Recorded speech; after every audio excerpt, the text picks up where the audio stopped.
do we prepare for our own death? Very wise and a very helpful question.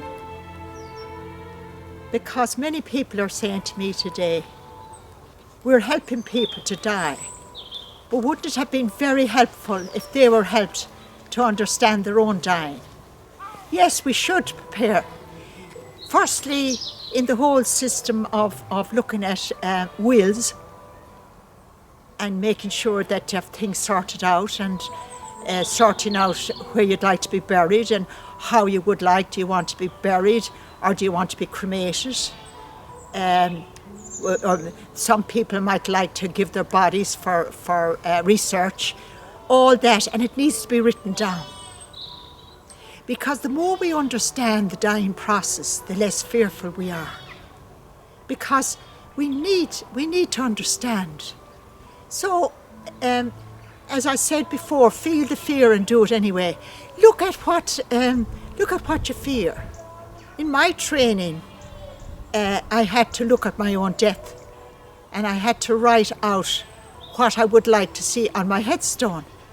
So, like, I do a little bit of that now, looking at the dying process of ourselves, helping people to do the wills and all that, getting that out of it, and then moving into, if I have fears around my dying, if I have, what am I fearful of? Name, claim and tame.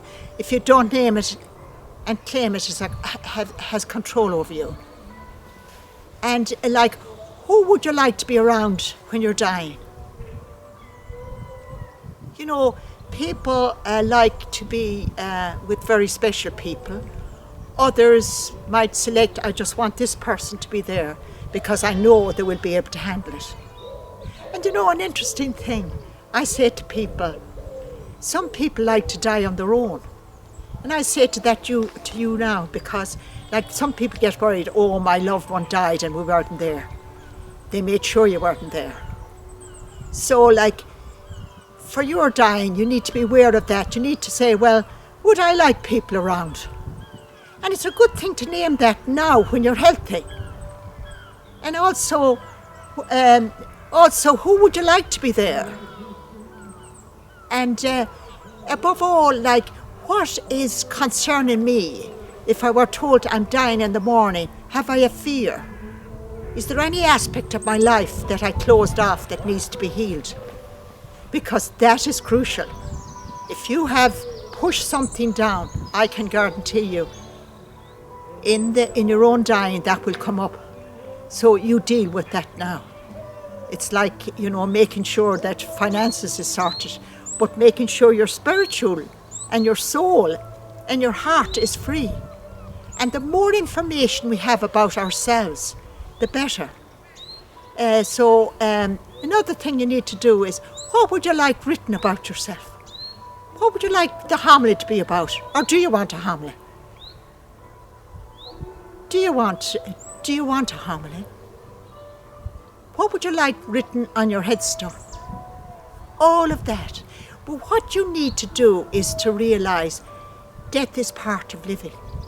If you look around, trees shed their leaves. And if you notice, some leaves will hang on. And with the dying, you know, you have to ask yourself, am I the type of person who likes things over and done with?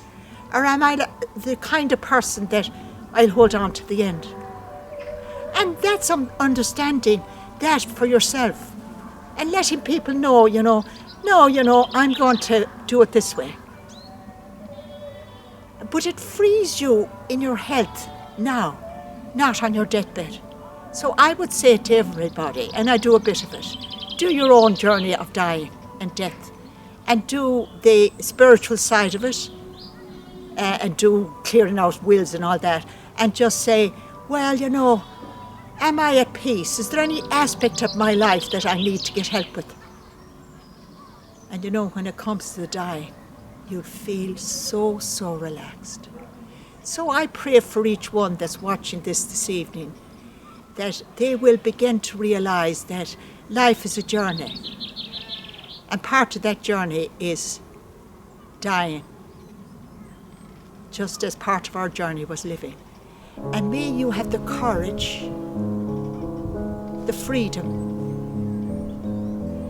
and the inner strength to allow yourself to release as you move towards your final breath. Amen.